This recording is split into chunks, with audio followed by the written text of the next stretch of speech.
دیکھیں یہ بہت اہم سوال ہے، اور آج کل ہمارے دارالفتہ میں اکثر سوالات اسی سے متعلق آتے ہیں کہ صحیح۔ کسی کو مثال کے طور پر گود لے لیا کسی بچے کو، ہوں اب جب وہ بڑا ہوا تو آگے اس کے جو قانونی جو کاغذات وغیرہ ہیں یا جو تعلیمی کاغذات وغیرہ ہیں، تو اس میں ولدیت کے خانے میں یہ جو لے پالک یعنی جو پرورش کرنے والا ہوتا ہے، اس کی خواہش یہ ہوتی ہے کہ ولدیت کے خانے میں اپنا نام لکھواؤ. نام لکھا بالکل۔ اور جو اگر مثال کے طور پر والد موجود ہو تو اس کی خواہش یہ ہوتی ہے کہ میرا نام لکھا جائے. تو ایسی صورت میں شریعت کا حکم یہی ہے کہ جو منہ بولا بیٹا ہے یہ ایک سگا بیٹا نہیں ہو سکتا، یعنی پرورش کی وجہ سے اس پر حقیقی بیٹے کے احکامات لاگو نہیں ہوں گے. صحیح۔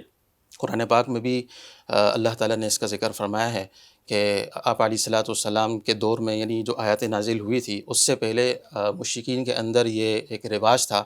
کہ اگر کوئی کسی کو گود لے لیتا تو وہ اس کو حقیقی بیٹا ہی سمجھتا، اور احکامات وغیرہ یعنی میراث وغیرہ کے احکامات اسی یعنی جس طرح حقیقی بیٹے پر احکامات لاگو ہوتے ہیں وہی احکامات اس پر وہ لاگو کرتے تھے.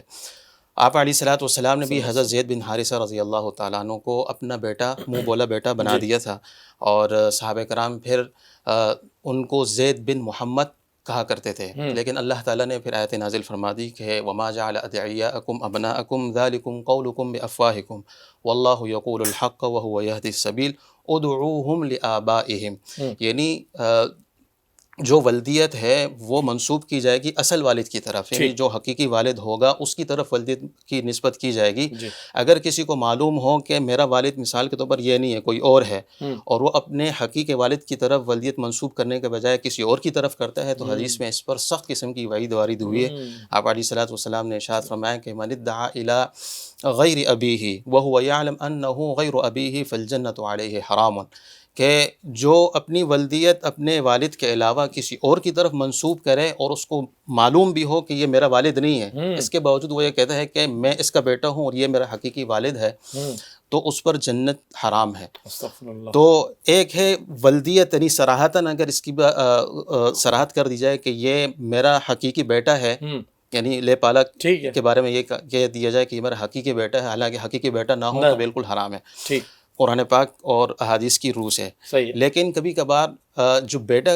لفظ بیٹا ہے نا، اس کا اطلاق شفقت کے لیے بھی کیا جاتا ہے. ہم کسی سے کہتے ہیں بیٹا یہ کام کر لو، تو یہاں پر مجازی معنی مراد ہوتا ہے یا شفقت مقصود ہوتی ہے، یہاں پر ولدیت مقصود نہیں ہوتی، تو یہاں پر اس کی اجازت ہے. لیکن ولدیت کے خانے میں آپ اس کے یعنی حقیقی والد کے بجائے جو پرورش کرنے والا ہے وہ اپنا نام لکھوا لیں تو اس کی بالکل بھی اجازت نہیں ہے. کاغذات میں ہو یا اسی طرح منسوب کیا جائے بول کر، اس کی بالکل بھی اجازت نہیں ہے. البتہ سرپرست کے خانے میں یہ جو پرورش کرنے والا ہے یہ اپنا نام لکھوا سکتا ہے، اور اس کی اجازت ہے، کوئی ایسا مسئلہ نہیں ہے. اور تعلیمی اداروں میں اور اس طرح جو باقی نادرہ کے اندر بھی غالباً اس کا ایک پروسیس ہے کہ وہ اس کے بعد پھر اپنا گارجین میں آپ لکھوا سکتے ہیں، ولدیت میں جو ہے وہ جو نام ہے وہ ان کے والد کا وہ موجود رہے گا.